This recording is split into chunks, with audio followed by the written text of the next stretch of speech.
primer encuentro de investigación y diálogo interuniversitario Academia y Sociedad 2020.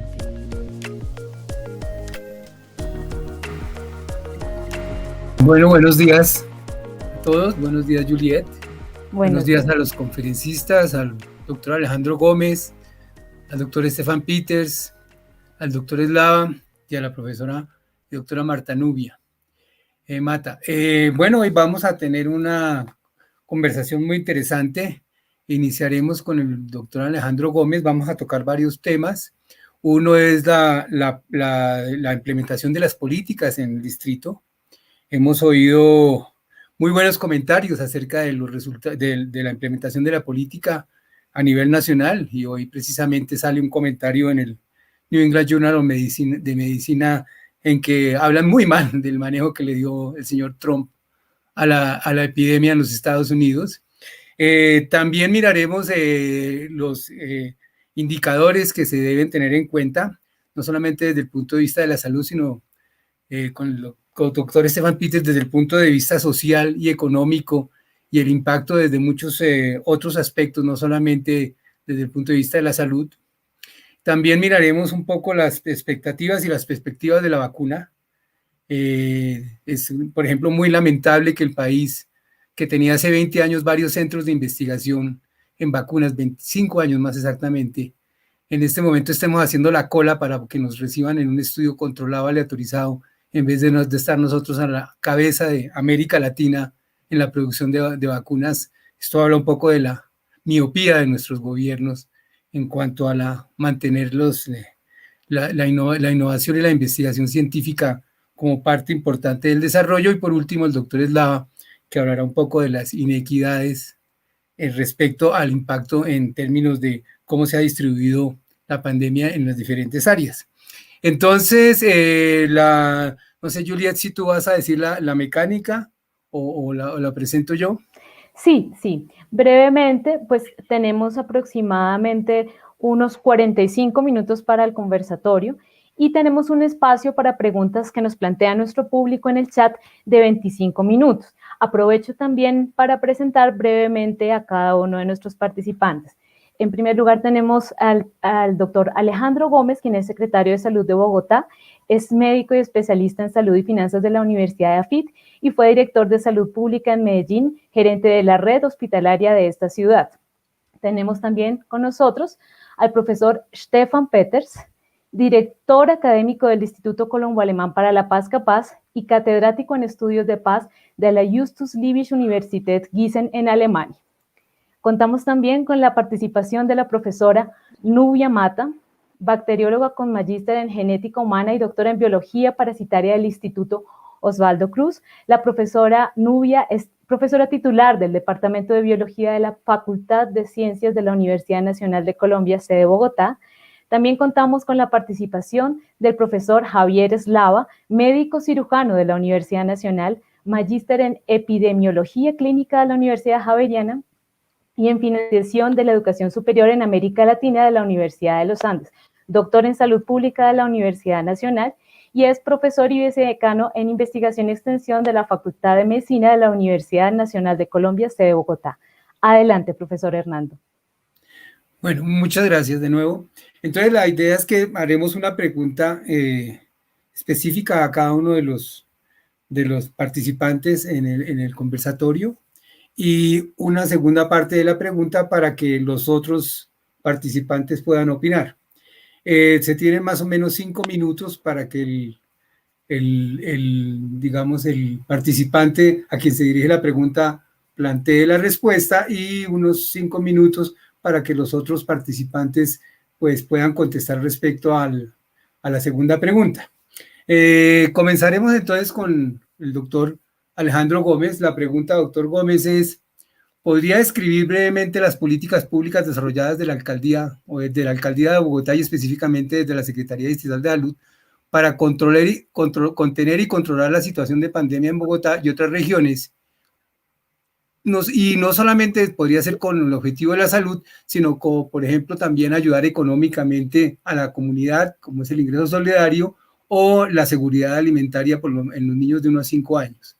Y la segunda parte de la pregunta es: para los otros, también para el doctor Gómez, ¿qué indicadores se han utilizado o deberían haber sido considerados para evaluar los efectos deseados, beneficios y no deseados de las políticas llevadas a cabo, consecuencias negativas, ya sea en salud o en implicaciones sociales, económicas o éticas de las mismas?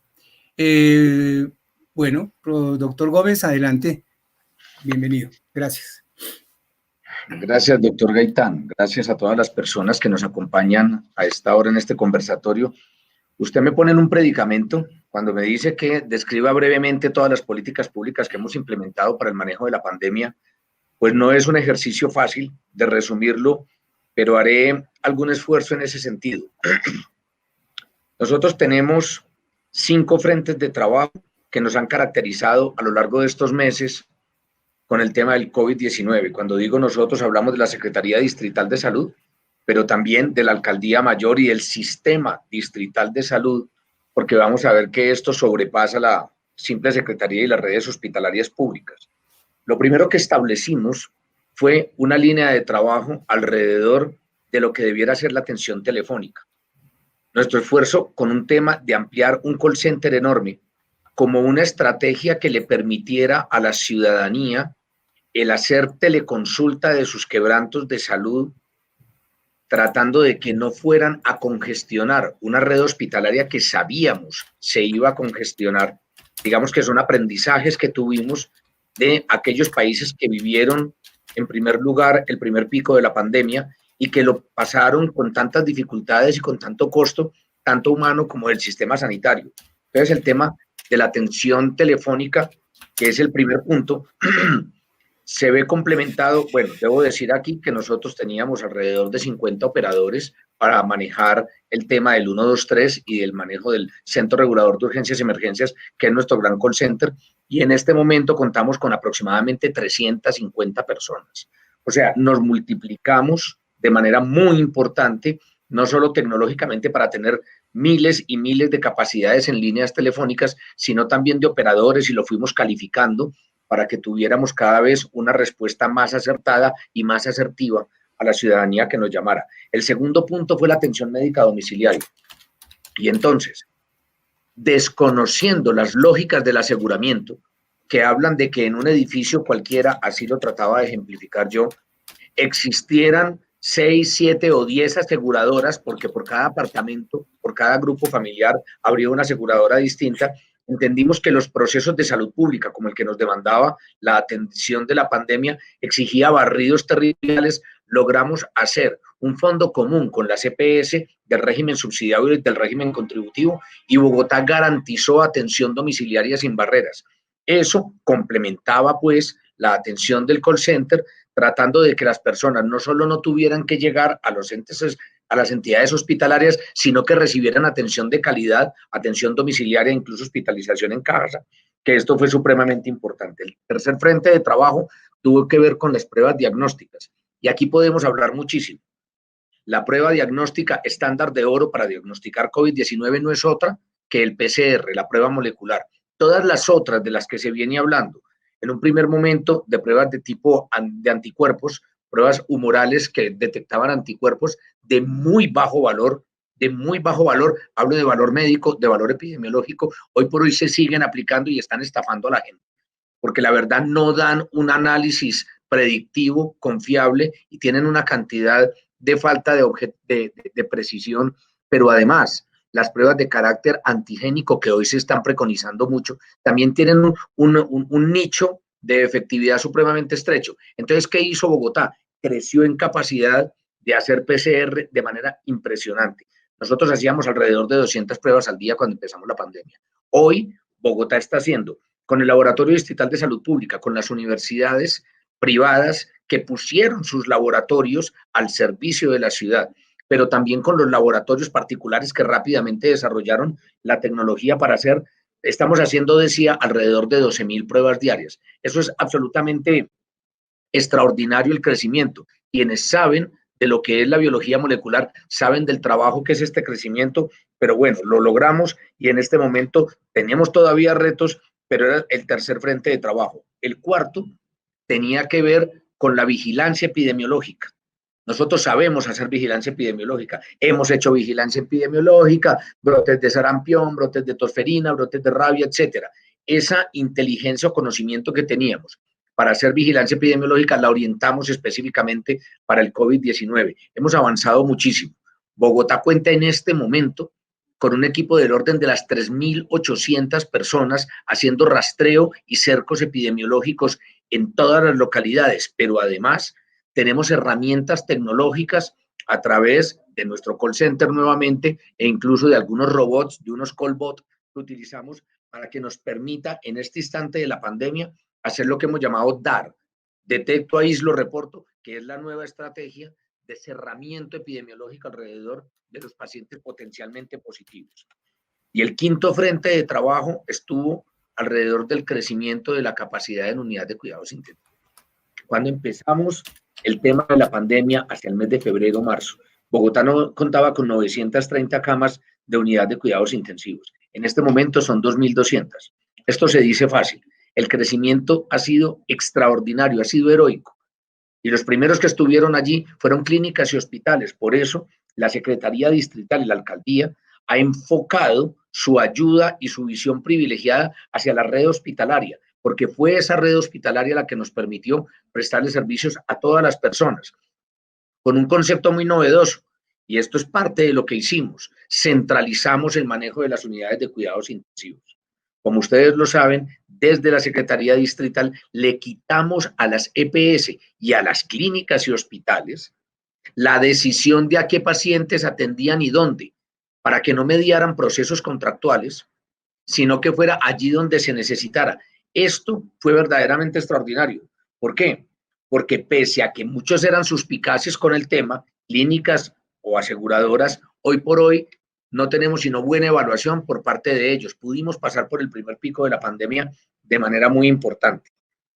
Alrededor de esto podemos hablar muchísimo más. Respeto, digamos, la invitación que me hacen a que me ocupe solamente 5 minutos y por eso lo restringo allí. Cuando hicimos aislamiento de las distintas zonas de Bogotá, ya fueran barrios, ya fueran UPZs, ya fueran localidades, nos volcamos con el programa de Bogotá Solidaria a darle un beneficio, o más bien un sostenimiento mínimo desde el punto de vista económico o desde el punto de vista de productos de primera necesidad, fundamentalmente alimentos, para que las personas pudieran tener un aislamiento sostenible. Pero como le digo, cada uno de estos temas que estoy tocando muy rápidamente daría para un seminario completo y esperamos poder estar informando de manera más permanente a la comunidad académica. Que es muy enriquecedor ver cómo se fueron articulando las diferentes intervenciones, porque esto hace parte de una intervención compleja que comienza con una respuesta, una información ágil, rápida y válida a la ciudadanía y que permite, digamos, ir coordinando todas las atenciones o la atención en casa, hacer pruebas rápidas o hacer pruebas con PCR, digamos, de una manera rápida, mejor, el equipo de vigilancia y por último la coordinación con cuidados intensivos. De todas maneras, pues, digamos, es muy importante poder tener indicadores que permitan tener una evaluación un poco más dura, digámoslo, en términos del resultado de la misma.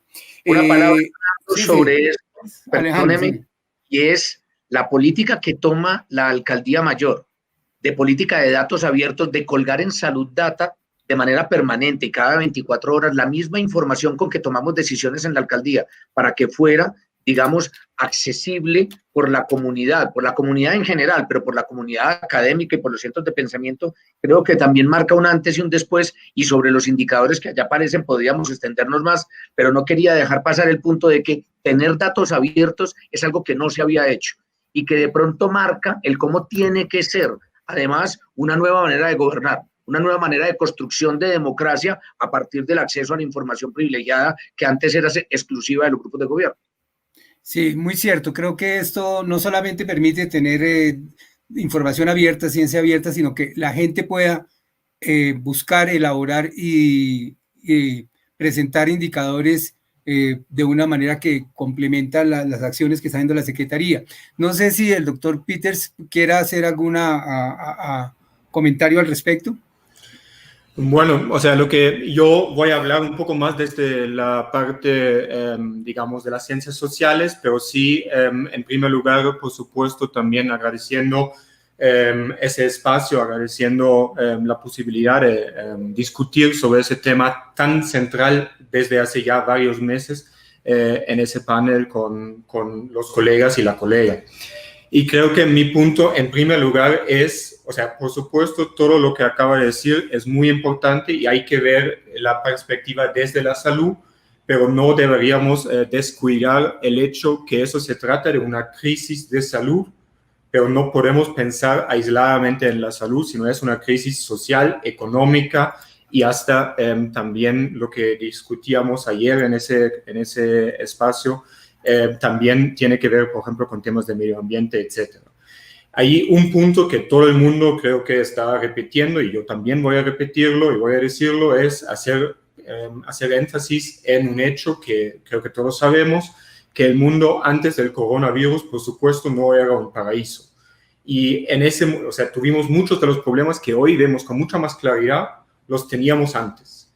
Pero el coronavirus, la epidemia, hizo que, digamos, esos procesos se vuelven como mucho más graves, y entonces eso es cierto en todo el mundo. Y por supuesto, eso también es cierto en Colombia y eso también es cierto en Bogotá.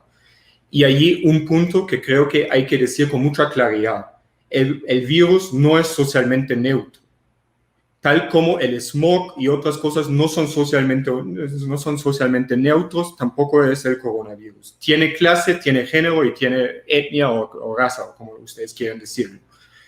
También creo que lo que hemos aprendido es que todo lo que significa de los problemas sociales, económicos, no es una ley natural. La política sí importa y la política puede hacer la diferencia. Y, o sea, un ejemplo de la cotidianidad, que creo que todos los que nos están siguiendo lo saben. Bogotá generalmente es la ciudad de los trancones.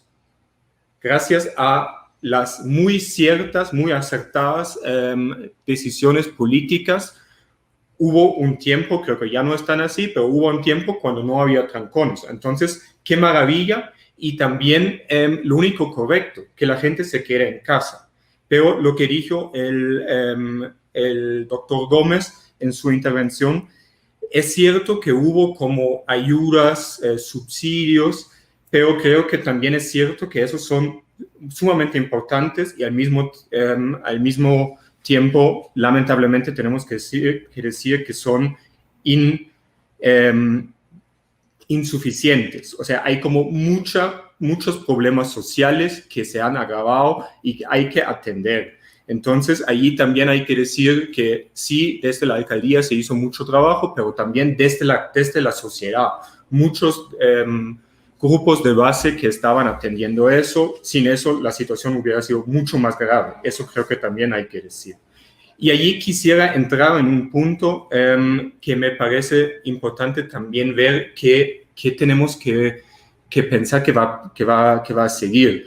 O sea, nosotros sabemos que en noviembre del año pasado tuvimos como mucha protesta social en toda Colombia, también en Bogotá.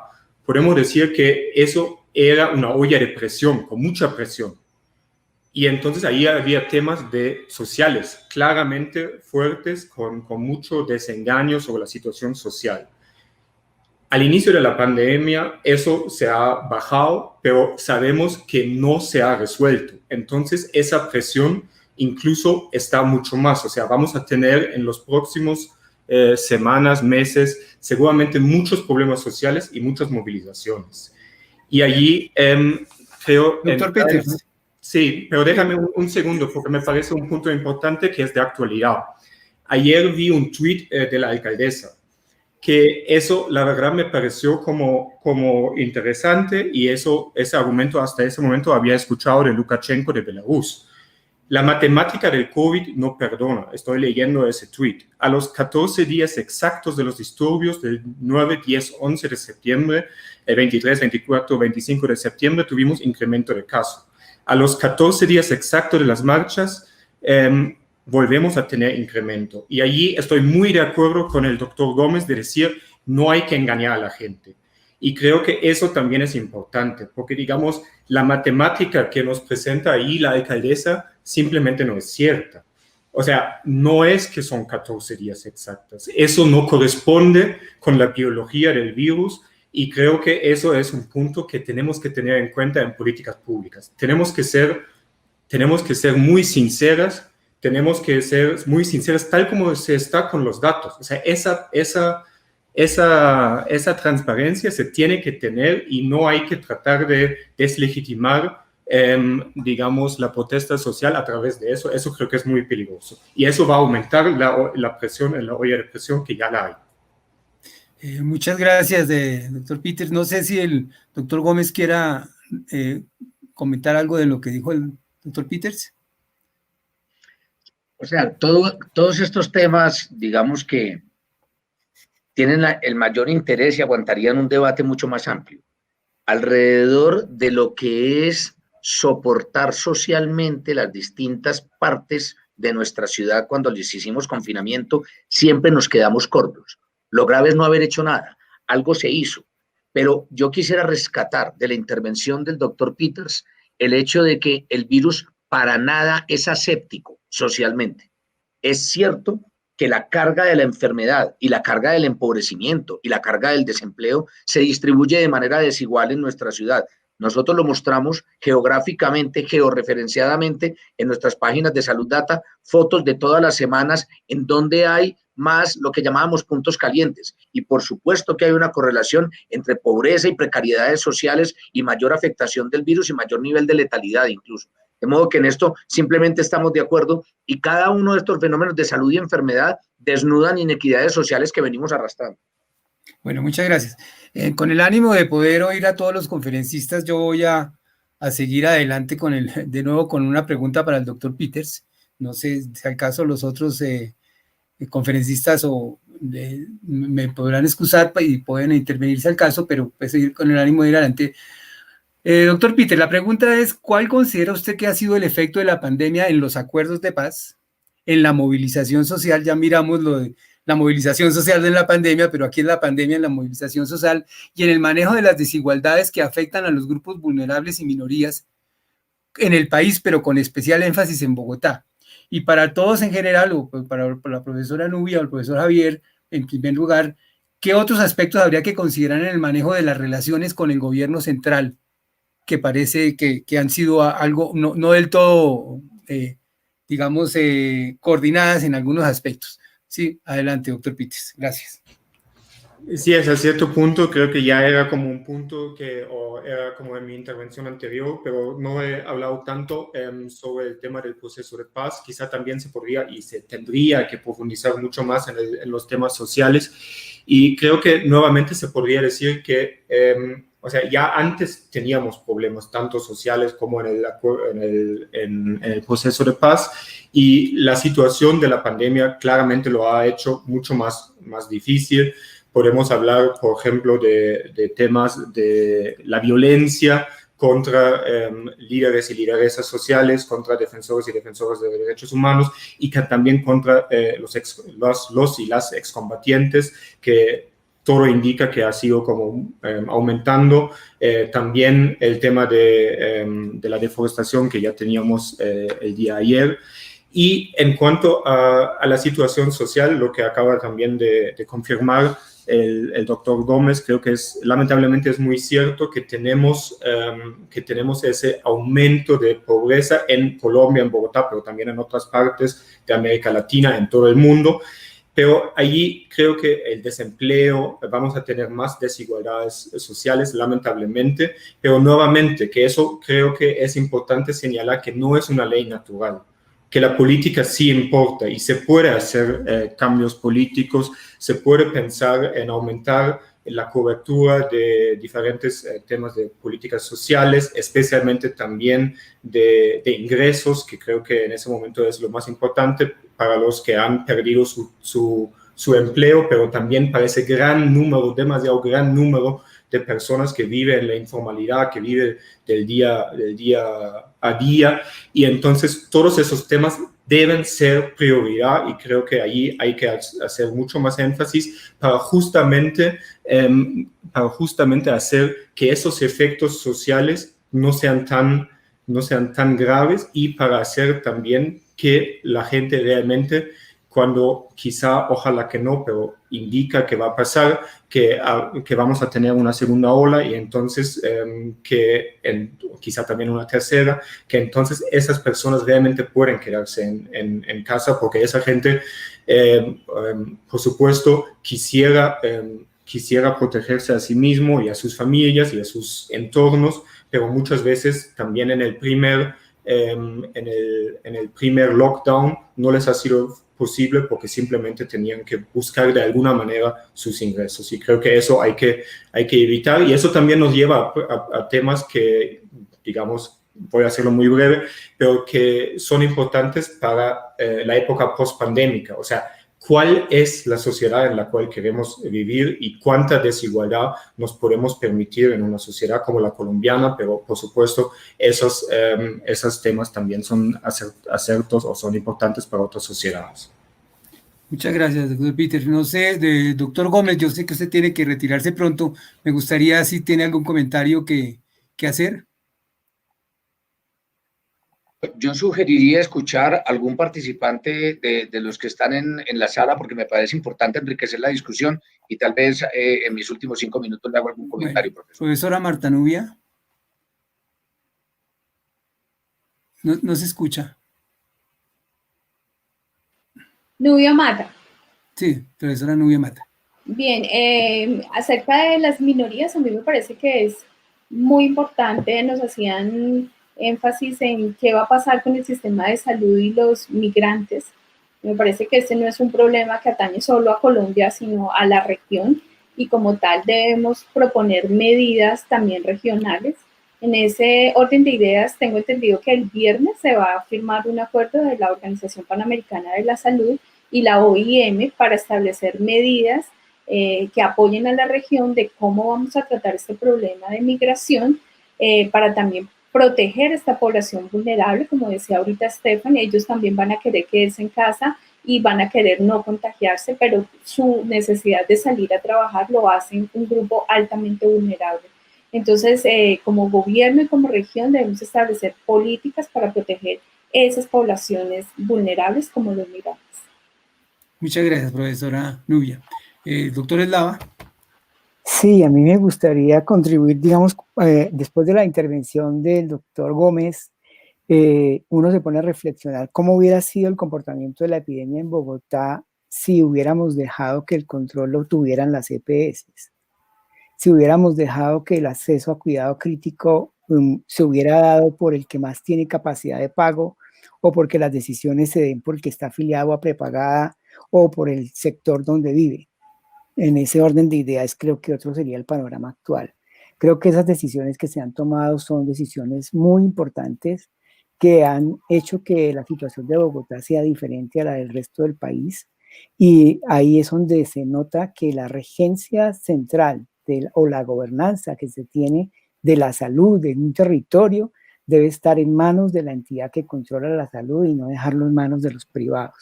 En este orden de ideas, creo que pues esto se articula con la pregunta que usted hacía de cómo nos deberíamos articular con el gobierno central. Creo que la regencia de la salud del país debe ser, como lo ha demostrado la epidemia, una regencia del nivel del gobierno, y no debe ser una regencia que quede en manos de la economía del mercado y los privados. Esto tiene mucho que ver con las intervenciones que vienen y con las intervenciones disponibles, porque la ley que se llama la ley de la equidad inversa, en la que cuando hay competencia de mercado, el acceso a las mejores intervenciones, medicamentos, drogas, se da siempre para los que tienen más capacidad de pago, y si no se hace una regencia desde el nivel central de esas intervenciones, como se hizo, por ejemplo, con el tema de cuidado intensivo, otro hubiera sido el resultado. Hubiéramos visto el efecto pleno de la ley de equidad inversa, que está escrita desde 1970 y que evidentemente no se está dando en Bogotá. Quiero que pensemos ese mismo efecto para cuando llegue la vacuna. Si llega la vacuna o llega un mejor tratamiento que vale X plata, deberíamos pensar en una forma similar de de implementar esas intervenciones con un enfoque centrado en la estrategia del cerco epidemiológico, la inmunidad de rebaño, las poblaciones con más necesidades y regentado directamente por los gobiernos y no por la economía de mercado, que es la que marcaría definitivamente unos desenlaces diferenciales en favor del aumento de las inequidades de las poblaciones. Esa sería mi intervención, pues, con respecto a eso. Sí, muchas gracias, doctor. ¿Doctor Gómez? 3 puntos para reaccionar y simplemente para animar el debate. Como se sabe, estos son debates que se abren, pero no se cierran y no se pretende que se cierren, no faltaba más. Lo primero, cuando hablábamos de inequidades, yo quiero destacar una inequidad de género. Las mujeres han sido particularmente golpeadas por la pandemia. Y ojo, que han sido golpeadas socialmente y en empobrecimiento, pero no así por la mortalidad. Cuando uno ve de golpe cuál es el índice de ataque de la enfermedad, encontramos que es 50-50, el mismo número de mujeres y de hombres, pero la letalidad es supremamente dispar, afectando muchísimo más a los hombres, en una proporción de 3-1. De golpe uno dice, bueno, por supuesto, entonces aquí hay una inequidad de género hacia el lado masculino porque se han muerto mucho más hombres, siempre ubicándonos, ojo, de los 50, 60 años hacia arriba, que es el 80% de la mortalidad que hemos tenido. Tenemos un 20% por debajo que merece otro análisis, pero digamos que en mortalidad ha sido muy afectado el hombre. Pero cuando hablamos de las mujeres, hablamos de un mayor nivel de empobrecimiento porque casi todos los fenómenos de pérdida de empleo, de pérdida del ingreso, golpean más a las mujeres que a los hombres. Por eso yo quería introducir aquí, simplemente con ánimo provocador, el tema de la reapertura del sistema educativo. Porque es que cuando decimos que volvamos a trabajar, que volvimos a abrir los frentes de trabajo, y decimos que las niñas y los niños no vuelven al colegio porque no hay una voluntad de diferentes actores de que vuelvan al colegio, las más afectadas son las mujeres, que han sido tradicionalmente las que tienen, digamos, esa responsabilidad de cuidado que nosotros queremos modificar un poco con el sistema distrital de cuidado. Número 2, el tema que decía la doctora y profesora Nubia alrededor de los migrantes. Para nosotros en Bogotá, los migrantes son un reto enorme. Lo eran antes de la pandemia, lo serán ahora. Y sobre todo estoy hablando del migrante irregular. Mire, cuando hemos estado revisando, porque la alcaldesa nos lo ha exigido de cara a nuestra conversación con el gobierno nacional, en este caso con el Ministerio de Salud, pero también con el Ministerio de Hacienda, encontramos que la población pobre no asegurada en Bogotá es del orden de las 35.000 personas. O sea, un número bastante pequeño en comparación a lo que es nuestra población. Pero la población sumergida, que corresponde a migrantes irregulares, pueden ser hasta 200.000 personas y hay un reto enorme. Si nosotros no regularizamos estas personas, si no permitimos que estas personas puedan acceder a nuestro modelo de sistema de salud a través probablemente de un sistema de aseguramiento en el régimen subsidiado, estamos ante una tensión financiera que no vamos a poder sostener. Porque ahora que tenemos más responsabilidades sociales y en materia de salud, tenemos mucho menos ingreso tributario. Entonces, es que el problema del desempleo no solo afecta a la gente, que por supuesto le afecta de manera sustantiva, afecta también el funcionamiento del Estado porque nosotros vivimos fundamentalmente de los ingresos tributarios. En el tema de los migrantes, la solución que se le va a proponer al gobierno nacional será una vez más que los irregulares hay que regularizarlos y que los tengamos la posibilidad de ingresarlos dentro del modelo de aseguramiento del régimen subsidiado. Y por último, el tercer punto, el tema de la vacuna, yo no lo quiero eludir. El tema de la vacuna, primero hay que decir que se ha despertado una expectativa en la comunidad, como es apenas lógica, estamos ante una enfermedad desconocida y que mata personas, entonces se vende la ilusión de la vacuna con un poco de nivel de expectativa más allá de las realidades que hoy tienen los distintos grupos de investigación. Claro que queremos contar con una vacuna en la ciudad de Bogotá, por supuesto que sí, pero ¿con qué vacuna? Primero tiene que ser una vacuna segura y segundo tiene que ser una vacuna eficaz. Y esto solo lo lograremos saber, validar cuando tengamos acceso a la información. No puede ser que a través de acuerdos de confidencialidad se nos vaya a decir que vamos a comprar tal o cual biológico y que no conocemos cómo se ha probado y que no conocemos cuáles son sus niveles de seguridad y eficiencia. Entonces, Bogotá determina unos recursos, primero, para hacer investigación de qué tipo de biológico nos van a vender, de qué tipo de biológico quieren probar en la población bogotana, porque nos cabe una responsabilidad como autoridad sanitaria, pero segundo, para revisar nuestra capacidad de producción de vacunas.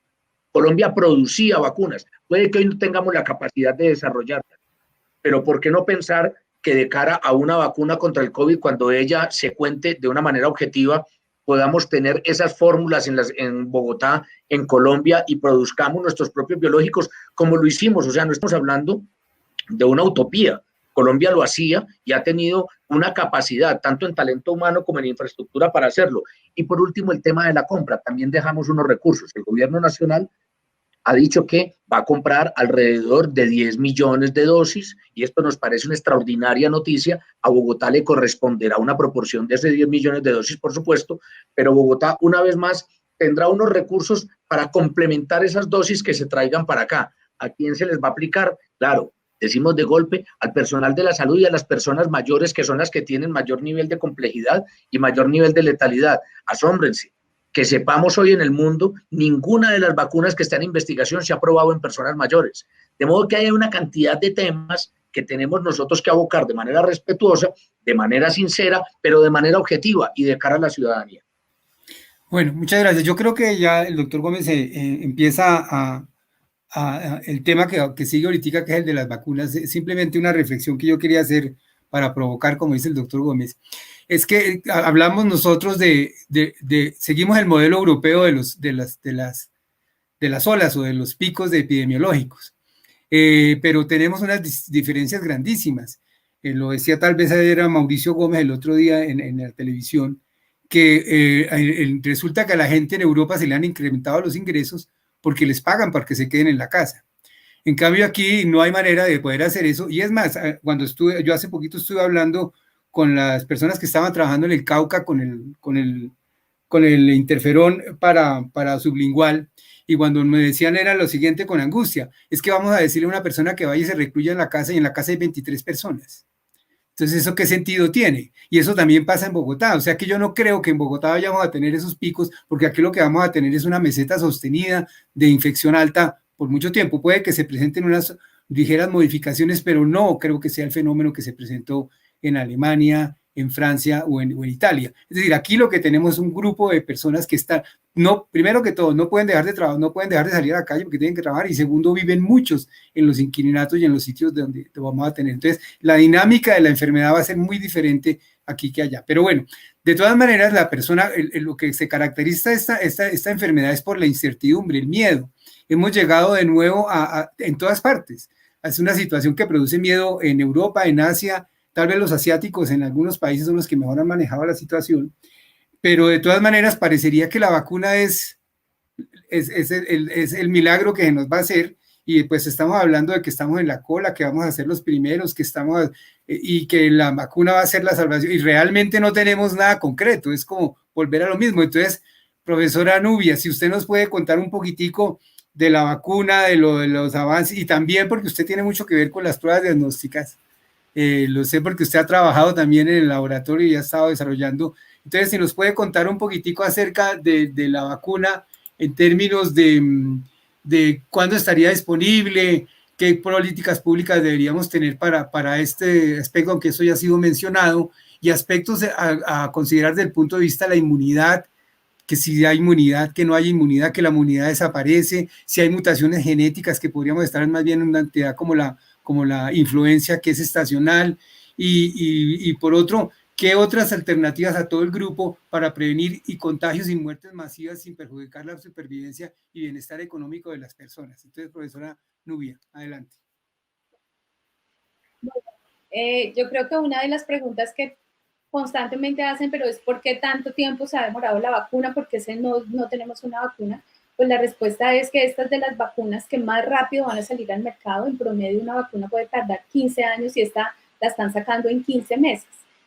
Pero debemos tener claridad acerca de varias cosas.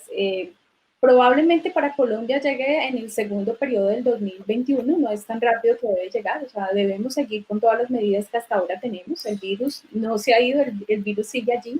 Debemos saber también varias cosas, como han sacado o están trabajando en una vacuna en tiempo récord. En este momento hay 10 vacunas en fase 3, o sea, en la última fase, probándolo ya en la población. Pero como decía el doctor Gómez, dado la prioridad con la que se quiere sacar una vacuna, no se han probado todos los grupos poblacionales donde debería probarse o en el N que deberían probarse.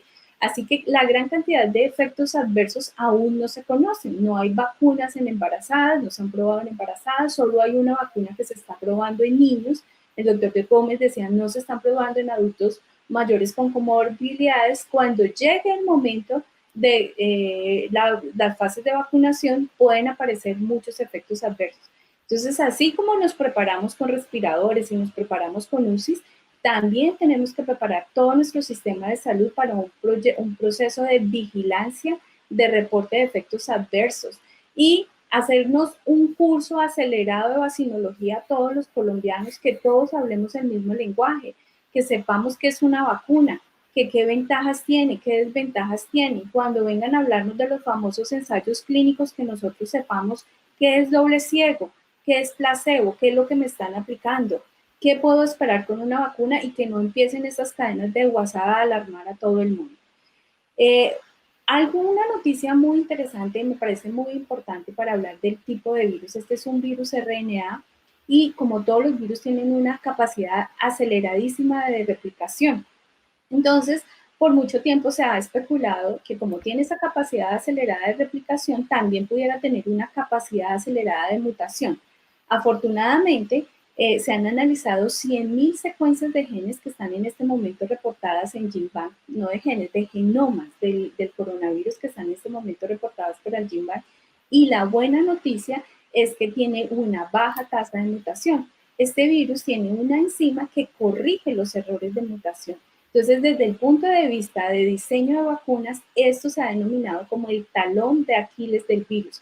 O sea, en algún momento nosotros podríamos diseñar una vacuna que tome toda esa gran variedad de mutaciones que tiene, que no es tanta como se espera en otros virus, como por ejemplo el virus de la influenza, que cada año tienen que sacar una vacuna, la fiebre aftosa, que tienen que sacar una vacuna constantemente, porque el virus muta, y entonces la vacuna que ya está en el mercado no funciona. Aquí, como la capacidad de mutación de este virus es baja comparada con la de otros, se ha considerado que ese es un punto a favor del diseño de vacunas, que pudieran diseñarse vacunas que tomen estos puntos calientes, que son los puntos que se han demostrado que mutan. Uno de ellos, por supuesto, de la proteína spike o de la espícula, que es la proteína que se une al receptor AC2, que es la puerta de entrada del virus a las células, y ese se ha demostrado que es un punto caliente. Se demostró que el virus que se generó en Wuhan tenía ácido aspartico en una posición de esa espícula y por una mutación ahora se ha convertido en glicina. Y parece que esa proteína, ese cambio en la proteína permite una mejor adhesión con el receptor. Es decir, se ha demostrado que esa mutación tiene mayor capacidad de invasión. Pero hasta ahora hay resultados contradictorios de, bueno, mayor capacidad de invasión, pero no significa necesariamente mayor virulencia. Todavía hay resultados contradictorios sobre esto. También me preguntaban acerca de inmunidad. Se ha demostrado que esta infección produce anticuerpos. No necesariamente todos los anticuerpos que producen son anticuerpos neutralizantes. ¿Qué significa anticuerpo neutralizante? Un anticuerpo es una proteína que yo produzco cuando estoy enfrentada a un antígeno, en este caso el virus. Y anticuerpo neutralizante significa que si acá tengo el virus, yo produzco una proteína que es el anticuerpo y bloquea la entrada. Eso sería lo ideal, que pudiéramos producir un anticuerpo que bloquee la entrada para que ese virus no pueda entrar a nuestra célula hospedera. Se han abordado dos puntos de vista muy interesantes. Uno, con la vacuna, es decir, que yo sea capaz de generar ese anticuerpo neutralizante, y hay otro que ya está funcionando en Colombia, y es un proyecto de investigación del IRDIX, donde se están tomando suero o plasma de personas convalecientes, es decir, que tuvieron la enfermedad, que generaron esos anticuerpos, y se les está quitando, se les está sacando esos anticuerpos de ellos para ponérselos a otros pacientes para bloquear su entrada. Entonces, acerca del virus todavía tenemos muchísimas cosas por conocer, pero yo creo que es muy importante que el gobierno ahorita empiece a educarnos, a educar a la población para que nosotros estemos tranquilos acerca de lo que se viene con el proceso de vacunación. No sé si tenga un tiempo o bueno, ahorita puedo hablar un poco más cuando hablen mis colegas. Bueno, muy bien. Profesor Alejandro. Dice la doctora Mata una cantidad de cosas importantísimas alrededor del tema de generación de inmunidad, alrededor del tipo de proteínas con las que estamos trabajando, alrededor de anticuerpos monoclonales, alrededor de proteínas recombinantes. O sea, hay otros puntos de investigación prometedores e interesantísimos, tal vez con menos sexapil comercial que la vacuna, pero en los que también estamos trabajando. Ella mencionaba nuestro Instituto Distrital de Biotecnología, pues sí, estamos apoyando también eso. Me lo retiro, como les había prometido, les agradezco mucho y me perdonan que me tenga que ir. Muchas gracias, muy amable por su participación. Doctor Peters, ¿algún comentario? Sí, muchas gracias. O sea, me parece importante lo que acaba de decir la doctora Mata, y también pensando en un punto que creo que también tenemos que poner en la mesa, que es algo muy, a mi juicio, muy preocupante que vemos a nivel internacional en esa situación que todo el mundo busca la vacuna. Sabemos que seguramente habrá varias vacunas o varios diferentes, o sea, no va a ser ese un medicamento, una vacuna, pero bueno. Y entonces lo que vemos es ese nacionalismo medicinal, si queremos usar esa palabra, que si vemos eso, realmente me parece preocupante, que creo que estamos todos de acuerdo que ese virus, como cualquier pandemia, solamente se puede combatir de una forma multilateral. Eso creo que también es lo que dice la Organización Mundial de la Salud y muchas otras organizaciones internacionales, pero esas voces están, pero al mismo tiempo vemos como tanto Estados Unidos como Europa, como muchos otros países buscan de alguna manera asegurarse esas vacunas, que por supuesto hay asimetrías en la política internacional, en la economía internacional, y entonces allí creo que tenemos un punto que especialmente a nivel internacional tenemos que pensar qué estamos haciendo ahí. Por un lado pensamos, o sea, siempre hacemos esos discursos lindos en las Naciones Unidas, que tenemos que trabajar conjuntamente, la solidaridad internacional, y al mismo tiempo vemos que en la práctica, en esa situación de crisis, que eso es muy débil, y eso es algo que creo que también hay que tener en cuenta en esa situación. Doctor Eslava. Hay que brinco aquí para tratar de hacer una intervención hace rato. Pero bueno, ya el doctor Gómez se fue. Yo quería reaccionar a sus preguntas o a sus comentarios. Yo tuve la oportunidad de precisamente usar los datos de tanto de Bogotá como del Instituto Nacional de Salud, que también están abiertos para uno poder hacer análisis. Y con el tema de las mujeres, evidentemente, como respecto a los hombres tienen mayor tasa, mayor letalidad que las mujeres, pero cuando ya se ponen a hacer comparaciones en Bogotá, en la letalidad de los hombres entre las localidades, esa letalidad tiene un riesgo relativo máximo de 1.6. Cuando uno hace la comparación entre mujeres, entre localidades, el riesgo relativo de las mujeres llega a ser de 2.3.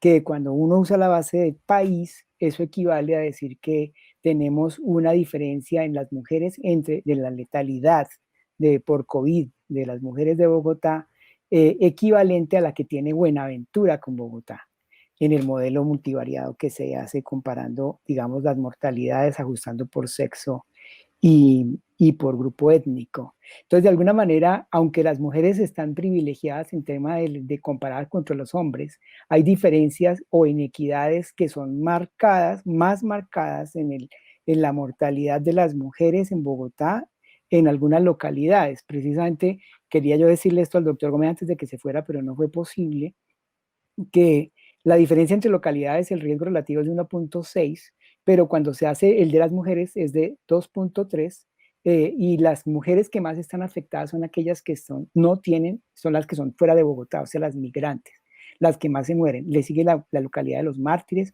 Antonio Nariño, Puente Aranda, San Cristóbal y Rafael Uribe, que si uno lo mira, son localidades que siempre tienen mayor afectación por los determinantes sociales de la salud que las otras. En el tema del país, ese mismo análisis muestra exactamente departamentos o ciudades capitales que tienen un comportamiento peor, como son Buenaventura, que ya les decía, norte de Santander, tema de migraciones, la cercanía con Venezuela, Magdalena, Putumayo, Atlántico, Córdoba, Amazonas, que también son departamentos o regiones que históricamente han marcado mayores desigualdades en entidades que son de vigilancia de salud pública. O sea que lo que ha hecho el COVID es mostrarnos que lo que pasa con las otras enfermedades que no se han podido controlar también desde la salud pública por esos determinantes sociales de la salud y además acceso y oportunidad a la calidad de los servicios de salud de los mismos sitios, lo que ha pasado con las entidades está pasando con COVID, pero en una mayor escala y más rápido. Entonces, de alguna manera, sí estamos encontrando diferenciales. En Bogotá, mujeres, sí hay diferenciales o desigualdades con el tema de la letalidad por COVID, y dentro del país hay diferenciales que son significativos en la letalidad, también en el tema de mujeres, y se incluyen específicamente las mujeres migrantes.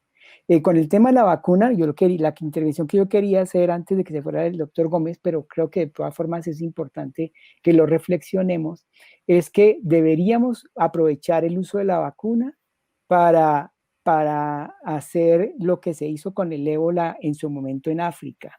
Se hicieron anillos de vacunación con vacuna para inducir inmunidad de rebaño alrededor de los casos. O sea, se vacunaban los contactos de los casos y los contactos de los contactos, y alrededor de los casos se generaba inmunidad, de tal manera que se apagaba, digamos, el brote alrededor de los casos. Si nosotros utilizamos una estrategia parecida a esas, 10 millones de vacunas nos podrían servir para acabar con el virus en Colombia.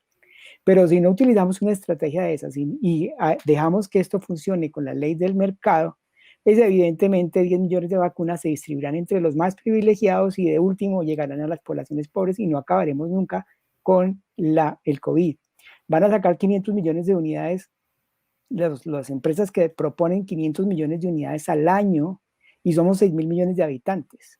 Si son 6.000 millones, bueno, no inmunes, digamos, porque esperamos que 1.000 millones se inmunicen con la enfermedad. Pero si tenemos 1.000 millones, 6.000 millones que necesitan vacunación con 500 millones, pongámosle 1.000 millones de unidades al año, necesitamos 6 años para acabar con el COVID.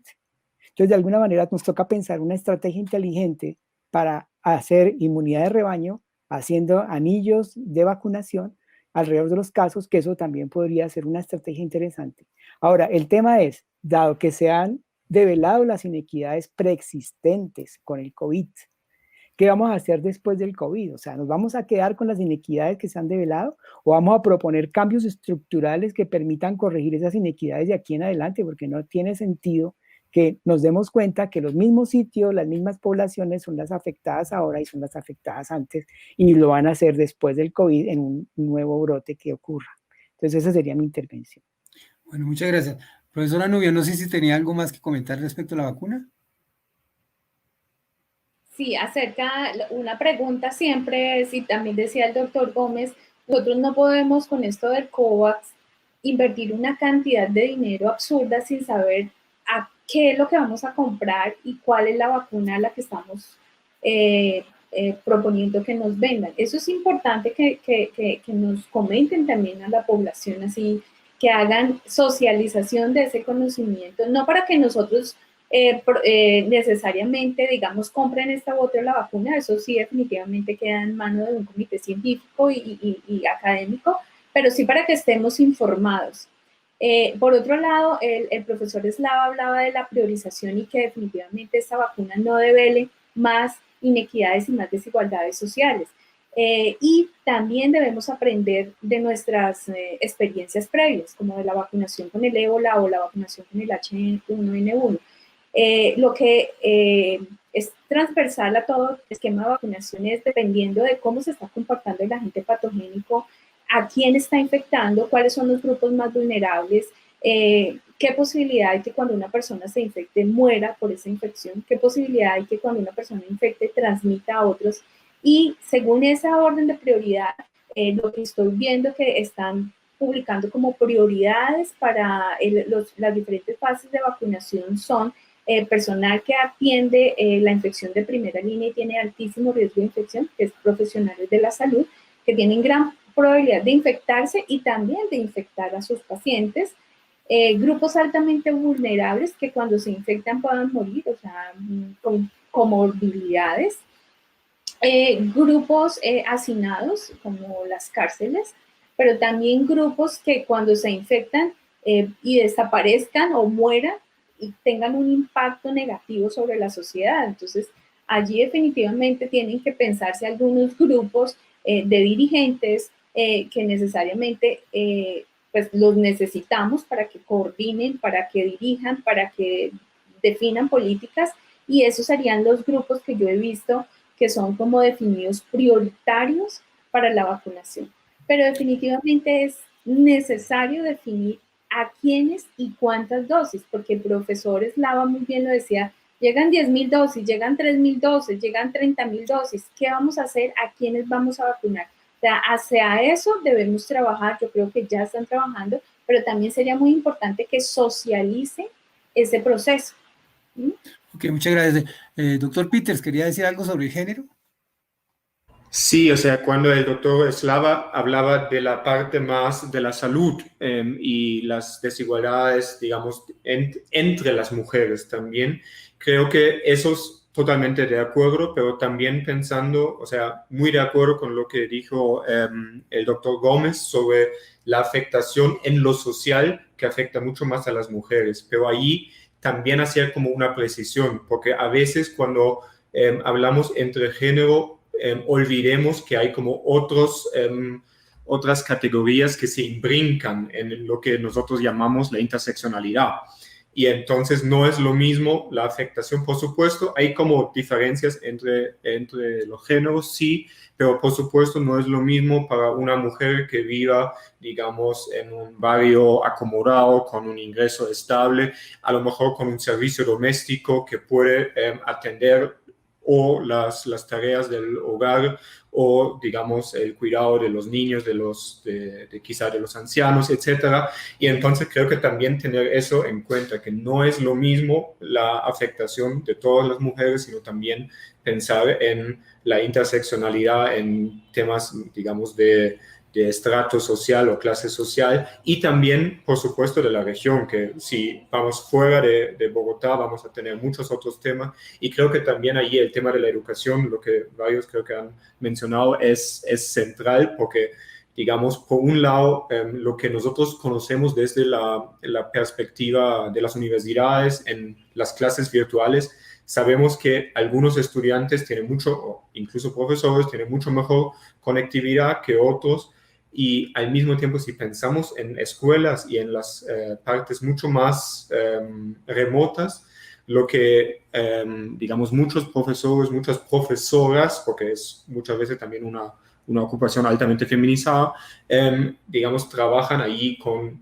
WhatsApp o con mucho, y eso a lo mejor no son todos los que llegan, o sea, todos esos temas que ya podemos, o sea, no hay mucha duda que, digamos, esa brecha en la educación que ya está muy alta, lo más probable que también va a aumentar. O sea, allí creo que realmente es como una gran variedad de desafíos que tenemos hoy y que nos van a preocupar incluso cuando ya tengamos la vacuna. Muchas gracias. Ahora, doctor Eslava, la pregunta para usted, creo que parcialmente la ha contestado, pero pues si puede ampliar un poquitico. ¿Cuál es su evaluación del sistema de salud colombiano y el rol de la EPS durante la pandemia? Revisar un poquito lo que ya han mencionado, las afectaciones diferenciales o cómo se han afectado mejor diferencialmente la pandemia ha afectado desde el punto de vista socioeconómico, de género que ya se ha mencionado, territorial y étnico. Y por último, la situación del personal médico desde el punto de vista económico y psicosocial y del estrés que quisiera aportar, y a todos los conferencistas.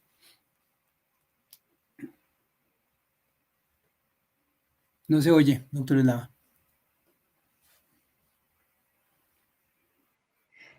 Al sistema de salud colombiano le quedó grande la epidemia de COVID. Pues, eso fue evidente. De hecho, pues digamos, si uno piensa en los puntos donde tiene que tener contacto con las personas en la prevención, el diagnóstico y la atención, sin meter rehabilitación. La prevención no la hicieron las EPS ni la hicieron en las entidades que se tienen a cargo del sistema de salud colombiano. La tuvieron que hacer los organismos de salud pública locales, territoriales, porque no había quien hiciera eso. O sea, eso no estaba a cargo de las entidades que supuestamente tienen sus afiliados para que los atiendan. Ahora, si miramos el diagnóstico, fue lo mismo. El diagnóstico quedó en manos de las entidades territoriales porque las entidades que tienen a cargo la salud del país no hicieron el diagnóstico oportuno. Es más, el diagnóstico siempre era demorado, como que se desincentivaba que la gente se fuera a hacer el diagnóstico porque en su EPS se iba a demorar mucho tiempo, de tal manera que la gente terminaba haciendo gasto de bolsillo para saber su diagnóstico porque no, pues tenía que tomar decisiones importantes con respecto a su aislamiento. O sea que en prevención y diagnóstico nada. Y si vamos a hablar de atención, que es en lo que está centrado, digamos, el sistema de salud, está 32 billones de pesos se le destinaron en el 2019 al sistema de salud para el tema del aseguramiento y de 1.5 billones se destinaron para salud pública. Uno esperaba que en la atención, la atención como está tan fortificada desde el punto de vista de recursos, fuera suficiente para atender la epidemia y no fue así. De hecho, nosotros tenemos 1.7 camas por 1.000 habitantes en Colombia, cuando el promedio mundial es de 2.7. O sea, estábamos, y eso fue antes de la pandemia, esas cifras de antes de la pandemia, estábamos por debajo de lo que debe estar a nivel mundial. Y lo mismo pasaba con el número de camas disponibles de cuidado intensivo. O sea que desde el punto de vista de atención tampoco el sistema de salud fue capaz de resolver el problema. Y eso pues obviamente exigió que se hiciera regencia en el manejo de los recursos de la salud desde los organismos centrales, precisamente porque no fue fácil para las entidades dar respuesta a todos los puntos que necesitaba esta pandemia en los que tenía que atenderse las personas. En principio, digamos, esa sería la primera pregunta. Esto destacó las inequidades, que ya habíamos hablado del tema de las inequidades que ya preexistían en Colombia, pero que evidentemente fueron mucho más evidentes. La cuarentena develó problemas sociales importantes también, porque el 60% de la población son de economía informal, y pues ellos tienen que salir a la calle para buscar con qué sobrevivir y de alguna manera en algunos lugares, como lo dice el doctor Gómez, se hicieron, digamos, esfuerzos para ayudarle a esas personas a mantener la cuarentena con seguridad económica o algo de seguridad, pero eso no ocurrió así en todo el país y entonces definitivamente esto trajo problemas. Los profesionales de la salud, pues como usted sabe, se develó también la realidad de los profesionales de la salud, el tema de la contratación. No tienen contrataciones reales, tienen contratos de prestación de servicios que no les dan las coberturas que se requieren, y el tema de las ARLs que se negaban a darle los elementos de dotación, le trasladaron todo esto a las IPS. De alguna manera, el tema de los profesionales de la salud también se muestra que están muy frágiles dentro del sistema de salud colombiano, tanto en el tema del aseguramiento propio, como el tema de contratación como empleados o profesionales de la salud. Como insisto yo, o sea, cuando estábamos hablando de los indicadores que usted decía, bueno, ¿qué indicadores deberían existir? Yo digo, ¿para qué generaríamos nosotros indicadores? Todas estas cosas que estamos viendo ahorita nos están diciendo, está pasando esto, pero entonces, ¿qué vamos a hacer? O sea, la intención es que algo resulte de cambio sustancial, dado que la epidemia ha logrado develar las inequidades preexistentes, el problema del sistema de salud que no fue capaz de manejar la epidemia y que tuvo que manejarse con una regencia central, y el tema de la contratación de los profesionales de la salud que es paupérrima. No sé, hacer algo ahí. Bueno, muchas gracias. No, tal vez un par de comentarios antes de darle la palabra a la doctora Nubia, al doctor Estefan. Oyendo a la doctora Nubia me hizo acordar con lo de la educación. Lo más importante es aprender uno de sus errores. como llaman en los ingleses o anglosajones, las lecciones aprendidas. Acordémonos de lo que pasó en la costa con la vacuna del VPH. Cómo se perdió una oportunidad por no informar adecuadamente a la comunidad. Yo no estoy diciendo que eso haya sido o no cierto. De todas maneras, hubo un evento de naturaleza no aclarada que afectó tremendamente las tasas de vacunación. Entonces, uno lo que pensaría es que una situación de estas podría presentarse rápidamente también con la vacuna del COVID. Hay mucha gente que dice, primero, que el COVID no existe. Segundo, que eso no hay que hacerle nada, que hay que dejarlo que pase. Y tercero, podríamos llegar a una situación donde digan que la vacuna en vez de ayudar está perjudicando a la gente. Entonces, lo que no puede pasar es que estemos hablando de la vacuna y no haya una educación adecuada para que no se repitan esos ejemplos. Lo grave es que nosotros parece que no aprendiéramos de nuestros errores y eso es lo que más complica el asunto. Por otra parte, digamos que yo he trabajado mucho en el tema de las infecciones de transmisión sexual, sobre todo en el tema de la sífilis congénita, y es un problema que definitivamente al gobierno central le quedó grande y nunca va a poder ser manejado con un sistema privado de salud, porque es gente pobre, gente miserable, enfermedades que llaman vergonzantes, que entonces nadie va a decir, esto es mío. Entonces, eso no afectará nunca a los sectores de población que tienen los mayores recursos. Eso solamente se podrá manejar cuando el gobierno tenga en sus manos la decisión de apoyar ese tipo de enfermedades. Y fue lo que pasó en este momento. Es decir, lo que se ve es que el sistema de libre mercado para la salud en un país pobre, en un país donde hay tantas desigualdades, pues le cuesta mucho, mucho trabajo poder seguir adelante. Pero de todas maneras sí queda claro que lo que hizo esto fue simplemente aumentar la evidencia de las desigualdades y de los problemas que tiene el aseguramiento privado para hacer un manejo de la salud pública. Pero yo quisiera que el doctor Estefan, si tiene algún comentario sobre respecto al manejo digamos, la situación de la política pública en salud en el manejo de la pandemia, y lo mismo la profesora Nubia. Primero, doctor Estefan. Sí, gracias. Muy brevemente, un punto que creo que hay que repetir o seguir repitiendo. La salud es un derecho humano, no es un privilegio de los pocos. Y por lo tanto, creo que en lo que ustedes acaban de decir, que es tan importante, digamos, hacer énfasis en eso, porque si no, eso en primer lugar por temas de justicia, pero también por temas para, digamos, para poder atender las enfermedades, justamente esa cobertura universal que es como la disponibilidad, la accesibilidad, que el sistema de salud sea aceptable, de calidad. Todo eso, lo que se discute siempre en salud pública, creo que es tan importante y eso era como el punto que quisiera hacer énfasis en la calidad de un derecho humano. Muchas gracias. Doctora Nubia. Sí, pues así como el profe Slava ha mencionado de las debilidades que ha demostrado esta pandemia también ha demostrado fortalezas. Y para nosotros que somos profesores y profesores de universidades públicas, ha demostrado las fortalezas de tener una educación de calidad y cómo las universidades pudimos rápidamente responder a las necesidades del país, mejorando o implementando laboratorios de diagnóstico. Esta mañana el profesor Fernando Pío de la Hoz hablaba un poco acerca de eso, de cómo inequitativamente hay más concentración de publicaciones en ciertas universidades. Entonces, básicamente está demostrando la inversión que se hace en educación. Entonces, esto es de las pocas cosas buenas que ha dejado esta pandemia, es demostrar la fortaleza que tiene invertir en educación y que sigamos invirtiendo.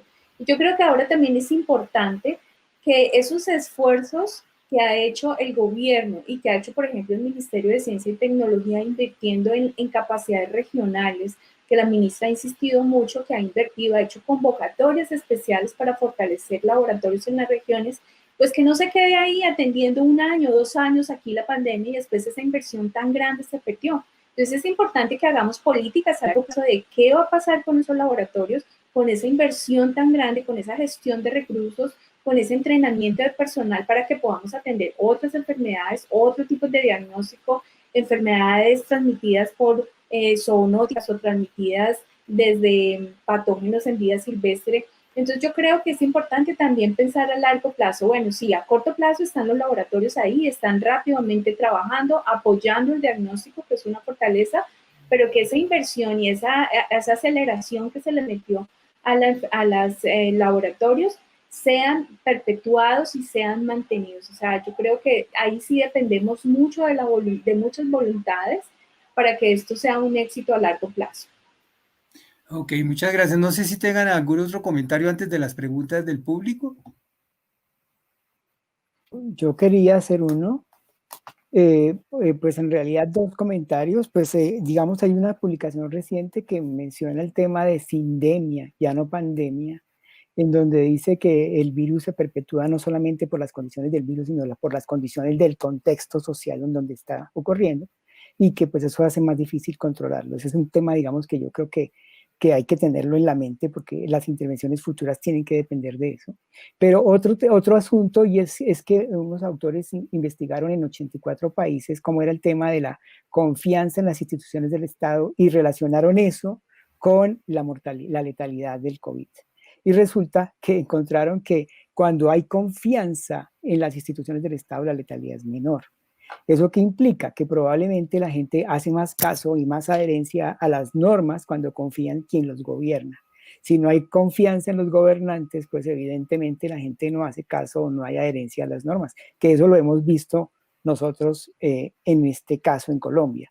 Evidentemente la gente muchas veces no hace adherencia a las normas, aunque el gobernante lo dice, aunque saca a la policía a la calle para que se controle, la gente no hace adherencia. O sea que si no hay una confianza por las instituciones del Estado, según el artículo que les menciono, evidentemente la gente no va a ser colaborativa con las normas para que se disminuya la propagación del virus.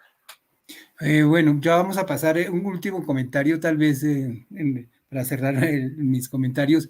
Es la pregunta, ¿qué va a pasar con esas 5.000 camas de cuidado intensivo y respiradores después de que se acabe la pandemia? ¿Van a terminar guardadas en depósitos? Porque sí, es decir, no vamos a tener muy posiblemente todo ese requerimiento, lo vamos a trasladar al Putumayo, al Amazonas, ¿y quién va a manejar esos equipos, no? Es una inversión gigantesca, y qué va a pasar con todos esos recursos que son tan costosos. Entonces, eso habría que también irlo mirando para que esos equipos no terminen oxidados y digamos, y deteriorados por el tiempo. Hay varias preguntas, voy a empezar a hacerlas. La primera pregunta es, la Organización Mundial de la Salud ha sido fuertemente criticada por la sociedad común y muchos estados. ¿Consideran legítimas esas críticas o defienden las acciones emprendidas por la OMS?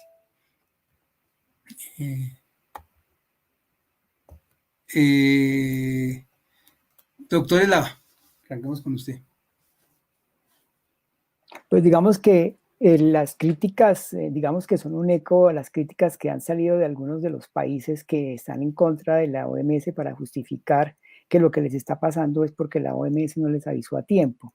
Pues para no decir en blanco y negro qué países, pero evidentemente esos países o ese país se retiró de la OMS para no dar precisamente su aporte anual que pues hacen los países que están afiliados a la OMS, y pues desafortunadamente es un país que genera eco mundial, y de ahí es donde vienen las críticas que se han hecho por los otros organismos. Evidentemente la OMS ha tenido un papel que no ha sido protagónico como debería haberlo sido, pero no es óbice para que se le hagan críticas a su actuación que tratan de legitimar la actuación demorada por otros países para controlar la epidemia.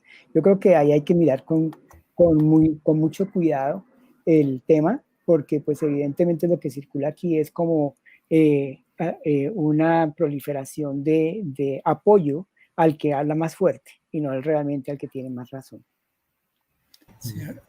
Quizás si puedo añadir un punto, o sea, creo que es imposible que en una situación como la de una pandemia, donde hay mucha inseguridad, donde tenemos muy poca certeza, que una organización no tenga como algunos puntos donde se equivoca. Todo el mundo se equivoca, o sea, simplemente estamos aprendiendo sobre la marcha. pero supongo que el país del cual estaba hablando se llama Estados Unidos y que ahí hay como mucho, digamos, en la administración actual con el presidente hay como un nacionalismo muy fuerte, como que tiene también otras razones que están detrás, que digamos y que nosotros vemos en el manejo de la pandemia en Estados Unidos es pésimo. Y entonces allí creo que vemos en primer lugar que eso no tiene ni resultados, y lo otro es, ¿cuál es la alternativa? ¿Cuál es la alternativa de trabajar en organizaciones internacionales para hacer frente a una pandemia o una sindemia o como ustedes quieran? Pero creo que necesitamos, y allí quisiera hacer mucho énfasis, necesitamos trabajar conjuntamente como comunidad internacional. Completamente de acuerdo. La segunda pregunta es, respecto a las medidas tomadas tanto nacionales como locales, ¿consideran en algún momento pudieron llegar a ser violentas desde una perspectiva de género? Doctor Peters. Allí estoy un poco como tratando de entender a qué medidas estaba como, en qué estaba pensando. Y, o sea, lo que sí sabemos es que el tema de género, y quizá no hemos hablado lo suficientemente de eso, el tema de la violencia de género que, digamos, hay por ejemplo, en situaciones, o sea, en situaciones, entre comillas, normales, que no debería ser normal que haya violencia de género, pero que en el aislamiento, en el lockdown, que eso ha aumentado. Eso creo que lo que vemos en Colombia, pero nuevamente, insisto, en muchos otros lugares, quizá en todo el mundo, lamentablemente es cierto, y lamentablemente es muy probable que haya como un subregistro muy fuerte, tanto en violencia, o sea, diría en violencia doméstica en términos generales. También creo que vimos que hubo como algunas formas de hacer cumplir reglas de la pandemia que eran, o sea, lo que creo que todos hemos visto en redes sociales, muy, muy fuertes, con mucha violencia. Y allí creo que también un punto que hay que señalar es nuevamente lo que varios han dicho, el tema de la educación, de la pedagogía. O sea, eso no se hace con palos, sino eso se hace a través de convencer a la gente. Ok, muchas gracias. La tercera pregunta para la profesora Nubia.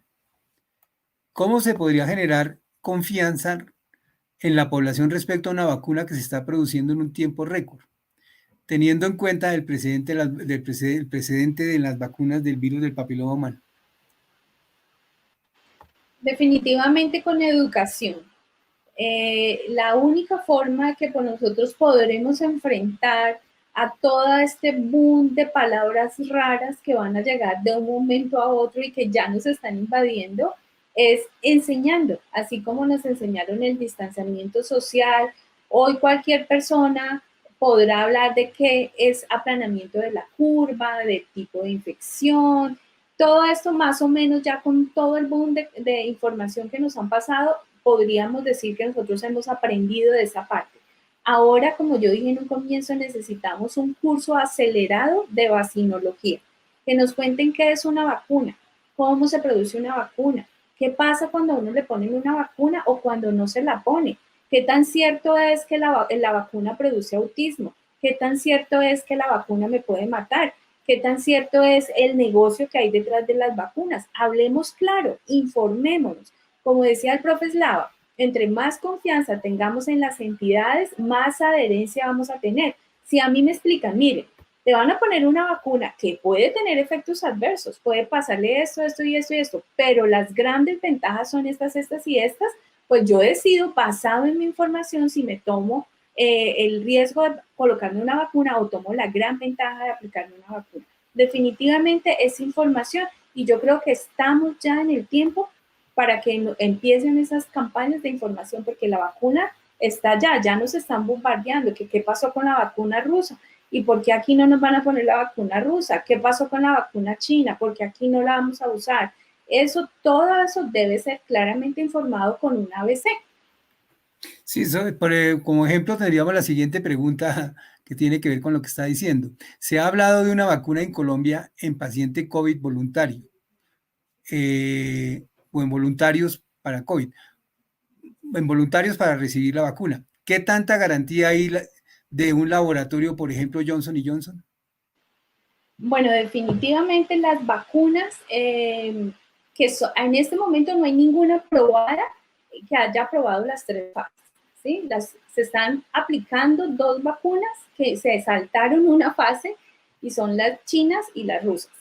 Ya hay resultados de esas vacunas prometedoras. Recientemente publicaron resultados de la vacuna rusa prometedoras. Pero yo creo que es importante que cuando a una persona decida adherirse a un grupo de un estudio clínico, le expliquen que va a ser parte de un estudio que no necesariamente lo que le van a poner es la vacuna, que le pueden colocar solución salina, que es lo que llaman placebo, que los síntomas o lo que le pase a él pueda que no sea asociado con la vacuna, puede ser que coincidencialmente le dio gripa, coincidencialmente le pasó otra cosa.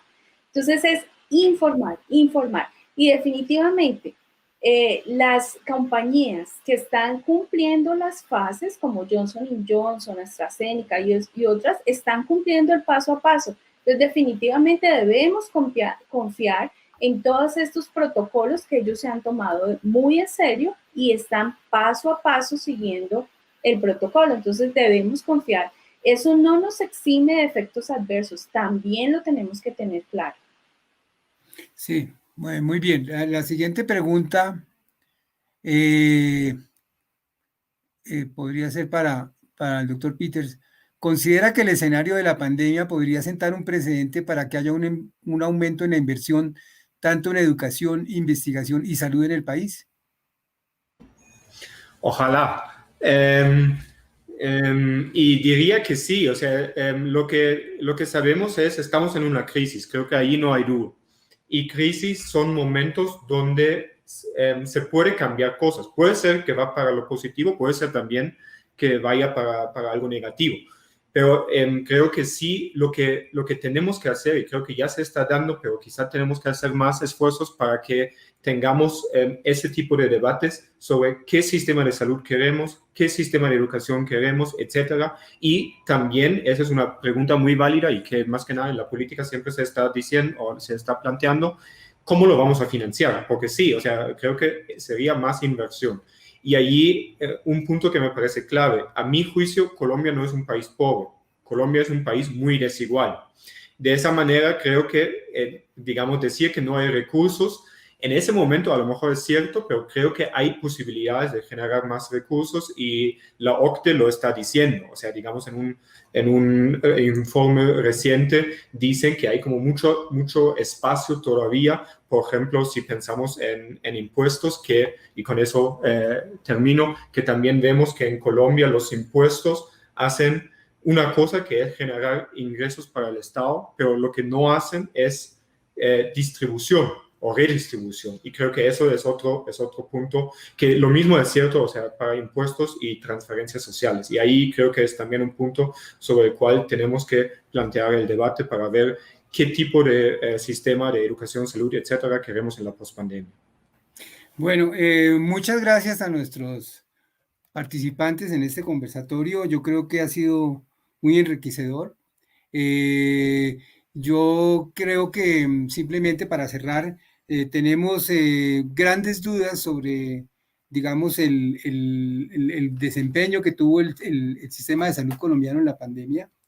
Creemos que hay alternativas futuras que ojalá se cristalicen pronto, como es la vacuna. Creemos que el sistema de vigilancia y muchas de las medidas que se tomaron fueron afortunadas y fueron pertinentes y oportunas. Y pues creo que definitivamente en cuanto a la educación y la salud, habrá que aprender de otros países que tienen planes a largo plazo, que las políticas no dependen del gobernante, sino son políticas estatales que están a 10, 15 años. Si nosotros hubiéramos tenido una política clara con la ciencia y la tecnología en el tema de las vacunas, hoy tendríamos las vacunas posiblemente, o estaríamos produciendo las vacunas desde su desarrollo, pero bueno, como a veces tenemos un cortoplacismo tan importante, pero bueno, creo que los científicos, en esto quiero insistir, tienen la oportunidad de hacer control social y tienen la oportunidad de hacer transferencia del conocimiento. Es decir, nosotros los científicos deberíamos estar orientando la toma de decisiones sobre qué vacuna, en términos de efectividad, seguridad, implicaciones éticas, económicas.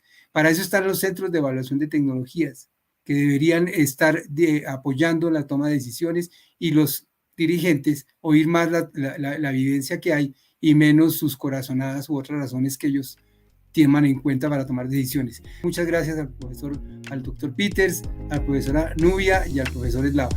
Buenas tardes.